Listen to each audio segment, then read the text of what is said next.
Welcome to my channel, Comic Book Noise, where we talk about my comic book company, Digital Noise, where we explain the characters and the storylines within the Digital Noise universe.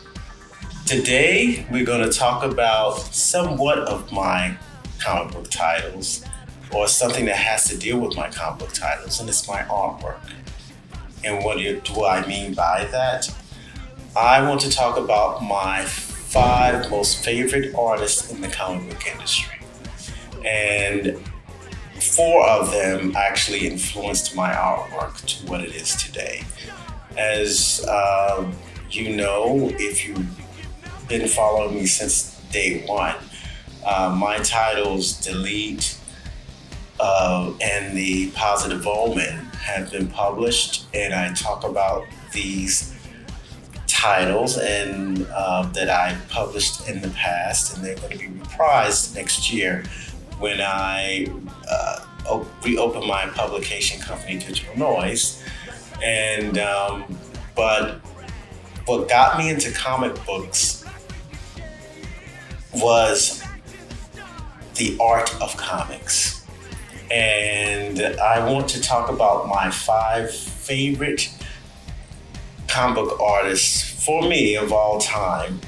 And 4 of them had a strong influence of my artwork and what my artwork is today. I have my own style, of course, but these 4 guys actually did more than just influence my artwork. They had me decide that I wanted a career in the comic book industry. So let's start with Jack Kirby. Jack Kirby was born on August 28th, 1917. And as we all know, he's a legend of the comic book industry, and he was partner of Stan Lee. And his work revolutionized the comic book industry in itself. Like, his style set a precedent for all future comic artists that we all know and love today. And of course, I have to give homage to him. He's number 5 on my list, and you know, has to be on everyone's list basically if you're a comic book artist of your top whatever. So because he was like the originator. He actually started drawing comics in the 1930s. But what he's well known for was working for these 2 companies, Marvel and DC. And Marvel, he worked with Stan Lee, and he created these vast, beautiful array of imagination. Like, he extended the imagination as well as an innovator of the art form of comics during that time. Jack Kirby basically created a whole new universe. That's how Marvel started. They're actually the big bang of Marvel Comics today, of the MCU. So he's just as important to Marvel just as Stan Lee was. He may not have gotten the commercial notoriety as Stan Lee, but he was just as important as Stan Lee and should be revered as much as Stan Lee for creating the Marvel Universe. He was the pioneer and creator of Marvel Comics, which one of the first few Marvel characters was Captain America. He is one of the co-creators of Captain America, which we all know is basically the poster boy of basically Marvel at this point. And his artwork was so fantastic. He created just wonderful spaces, and the use of lines and colors and just his imagination itself was just basically so unique during that time. And his art form was just a model for things to come for comic book artists as we know and love today. So he worked on the New Gods with DC, and he created a whole realm for them. And He actually worked for Marvel before Marvel became Marvel, which was Marvel was called before called Atlas Comics, which changed into Marvel later on. So he started from the grave beginning of Atlas Comics that turned into Marvel. So that, that's a whole nother story itself of how Atlas became Marvel. That's maybe I might do something on that, but I just want to talk about the art of the artist I'm talking about today. And Jack Kirby is one of the artists that, if you're a comic book fan, lover, and a comic book beginning artist, you really need to know who Jack Kirby is. I mean, study him because he set the platform and the blueprint of how comic books should be drawn, and he set that precedent. And so we really have to look at him as basically the actual innovator of art styles for comic books. He passed away February 6, 1994, but he left a beautiful legacy of his work, and his work will be revered for basically till the end of mankind, because he's just, as a name in the art world, is almost basically Picasso or one of the master greats of the art world. The next person we're going to talk about, he's sort of like, basically when I was working for Marvel, he sort of came up during this time, and I kind of noticed his work because I'm a fan of the Legion of Superheroes from DC Comics, and so I kind of followed DC Comics along that with that title, Legion of Superheroes. So I've always followed that ever since back in the day, since the 80s and stuff like that. So, but I noticed a new artist, and his name was Olivier Coipel, and he's a French artist. I hope I pronounced his name right. He's a French artist, and I've been a fan of his work throughout his career. I noticed when he did the Legion of Superheroes, his work was kind of sketchy, but I saw something special with his artwork. I thought it was very interesting. It was a kind of a new take of seeing how the Legion of Superheroes were drawn, and he got his start there, and I kind of followed his work from there. I thought it was kind of original and had a different kind of art style. It was kind of, I can tell it was kind of clean, but the way they inked it was very sketchy. I don't know, but I felt there was something there. And then when he started working for Marvel, he did the Avengers, he did the X-Men and the Avengers, which was amazing. He did the House of M. He worked on a couple of X-Men issues, and he worked on a plethora of different titles at different times, and his work is amazing. His style started to develop in an amazing way, and even I've seen his work of recent, it's beautiful. It's actually gorgeous work that he's done, and I basically followed him from the beginning. Kind of noticed it and kind of was a fan, even though I was working as a comic book artist myself, and just noticed his style changed throughout the years. And actually today is one of my fan favorites. I wish he would be one of the regular today on the X-Men. I would like to see a long run of his work on the X-Men and use the right inker that he's been using. It depends on the inker that inks him. I like the inker. I don't know who that person was who worked on the stuff in the House of M, and also on X-Men versus Avengers with the Phoenix whole story thing and Hope and all that stuff in the Scarlet Witch.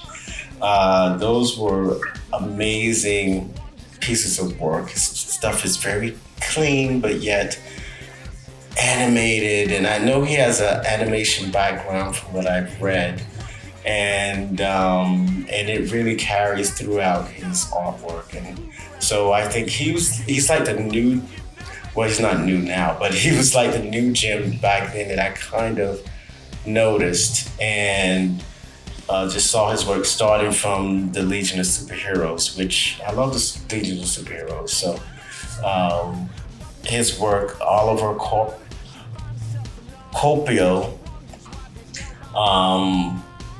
is a fourth on my list. Third on my list is Neil Adams. Neil Adams is old school. He was actually born June 15th, 1941 in New York. He's a New Yorker. His work to me was one of the first works of a comic book I felt was, he made the characters very realistic to me. His art style just brought a certain liveliness to the comic book genre and comic book superhero genre. And it simply was dynamic, it was realistic. He made the characters a whole person just by the etchings of them. He made the stories more credible. With the time when he was doing the work, there was no other artist that did that type of style during his time. I mean, Jack Kirby, yes, he was the start of it, but I think Neil Adams took it to a different level. He took it to a level where it was basically you were watching a movie instead of a comic book. He's been on he's been on Batman, he's been on horror stories for Warren Publishing. He's worked on so many different things, but his work really got noticed on the X-Men. When he worked on the X-Men, when the X-Men was starting to get canceled, and he got on that, the title was his team, with the team that worked on with him on the X-Men. And it got noticed, it got a lot of awards and notoriety, but it couldn't save the book per se, but I think it got the book at least noticed, the X-Men, the title. But he drew amazingly, incredibly realistic looking characters during that time. And he brought the characters to a certain live, felt like a real dimensional character at that point. And it was basically like you were looking at a film or a movie. If you read his work and look at his artwork, because he drew the anatomy correctly, he had a certain style. The faces were more realistic on a certain level, but also at the same time it was very organic and just very solid. And so his style really influenced mine when I discovered his style. He wasn't the first artist I discovered that influenced my work, but he was definitely an addition to helping influence my artwork style and what it is today. So we want to give homage to Neil Adams, and he's third on my list. Next is Alan Davis. Alan Davis is number 2 on my list. Alan Davis' work is whimsical. Anatomy is beautiful, but at the same time exaggerated. His work is almost like water, but it flows beautifully. Its work is like a harmony. And when you see the way he draws and the way he lays out panels and the way he draws his anatomy and the way he expresses, have the character express themselves. He has a realistic style to me as well.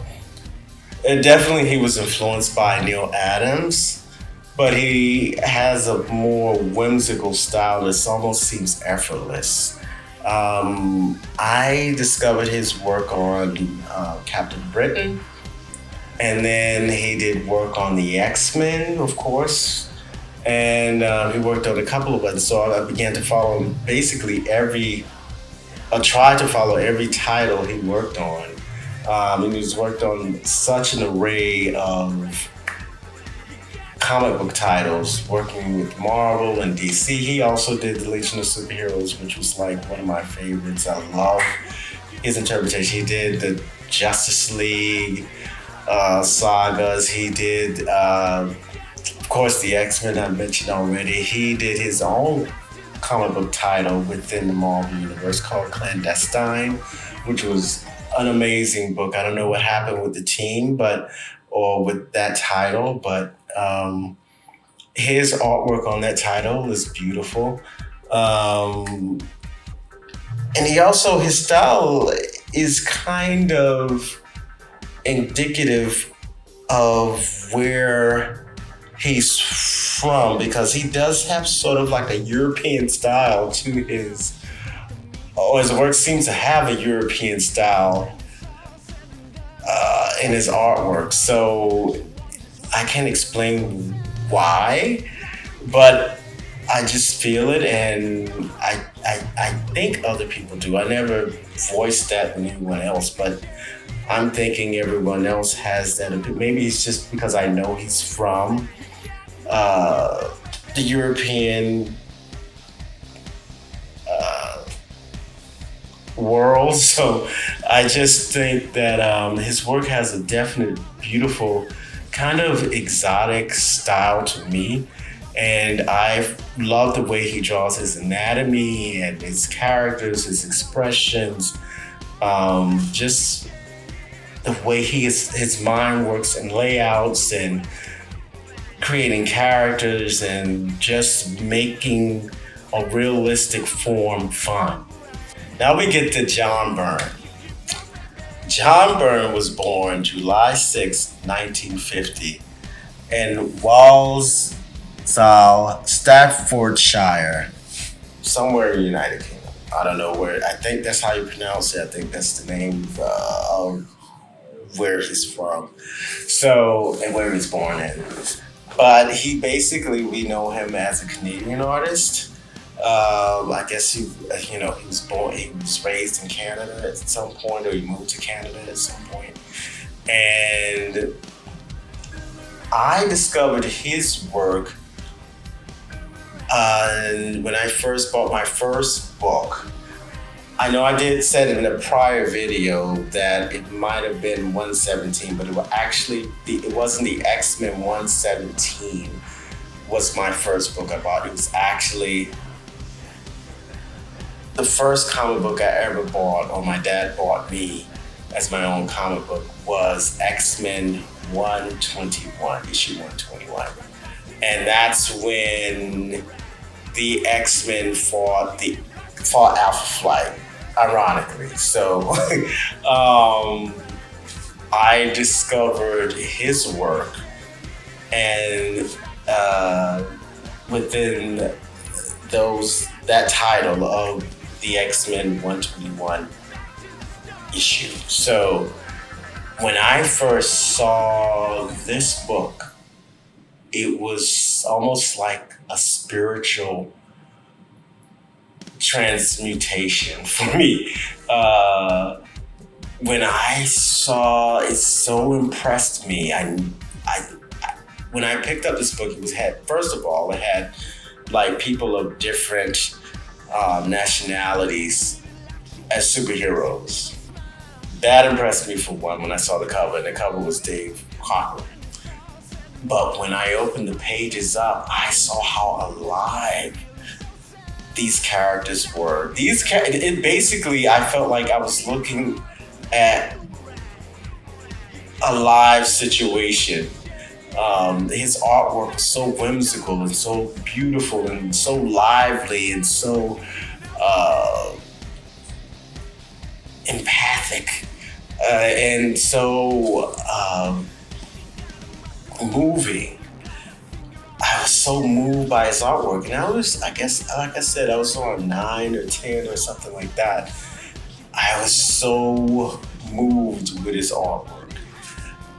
Like I said, it was like a religious experience, and that right there, he was like one of the most influential artists on my artwork that I've ever had in my life. So just looking at his work just sent me to another realm and sent me to be an artist in general. So just looking at his work, it was like nothing else back then.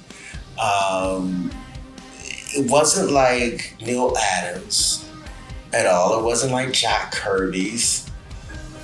It was basically a style of his own. It's almost like a mix between the two, but at the same time, he had his own style, and the characters were alive. They were vibrant. They spoke to you. You actually could connect with the characters. You could feel the characters instead of reading them. You could feel the characters and feel the storyline and feel like you're in the storyline with the characters. He brought you into the world of whatever he was drawing, especially during that time in the 70s and the 80s. His work was just astoundingly beautiful and just amazing. And he was all, from what I understood, he was also quick with his hands and, in drawing issues and stuff like that. And, he was just, basically, I consider him a genius. And his work inspired so many different titles to become hits. Like I think he started off at Marvel. He started off with Power Man and Iron Fist, which was amazing, his stint on it. And he also worked, of course, on the X-Men. He had a long run on the X-Men. He actually created so many characters. I found out he created Sabretooth. He created White Queen. I heard he created Bishop. He created Mystique. He had so much involvement with what the X-Men are today. He and Chris Claremont, when they got together, they created a masterpiece and they created a hit. I don't think there are many comic book teams that ever was like this comic book team, except for Stan Lee and Jack Kirby. Like, they're the second Stan Lee and Jack Kirby to me. Like, their artwork and their story arcs especially on the X-Men, just sent the comic book world into a new dimension. And if you haven't seen his run, or if you don't know who John Byrne is, just really look up his work and find out what his stint of it was on the X-Men, and learn about it, and then you'll understand why the X-Men became the X-Men. And then he worked on many other titles. Like, he worked on other books here and there, but he also worked on the Fantastic Four, which was after his stint on the X-Men, which was great too. Like, he did that. And then he also worked for DC, and he did Man of Steel and a few other books for DC. And then he worked on his own title. I think it's called The Next Men. And that was pretty interesting there.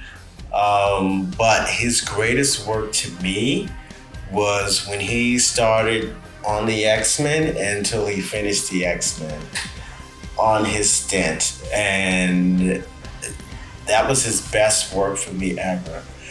And also he did some work on the Avengers, which was incredible as well. And his best inker to me will always be Terry Austin. And Terry Austin was his main inker on the X-Men from start to finish. I mean, his work is great with he also worked with other inkers as well. Like, I know he did the combo called The Champions, I think. And I have a few issues with those. And I think Terry Austin did some of that too. But when he and Terry Austin get together, they create masterpieces. So, and John Byrne, I think, is, for me, my all-time ultimate favorite comic book artist ever, and who greatly influenced my work. All right, so in my work, if you see my work, it's my style. I kind of change up my artwork a bit depending on how I'm feeling or what my mood is at the moment. My artwork is, I can't explain my artwork. I don't know if anyone can explain their artwork. It just exudes out of yourself, but I know these influences have something to do with my artwork and the way I draw. And I can, besides comic books, I can paint, do many other art forms. Can do graphic arts on computer and all this other stuff. But my comic book work and learning the anatomy, I learned through school. But these are the 4 out of the 5 that influence my artwork as an artist today. All right, and so I just wanted to share that with you. If you look at my art and buy my titles, I want you to know apart who I am and where I come from and what influenced me as an artist.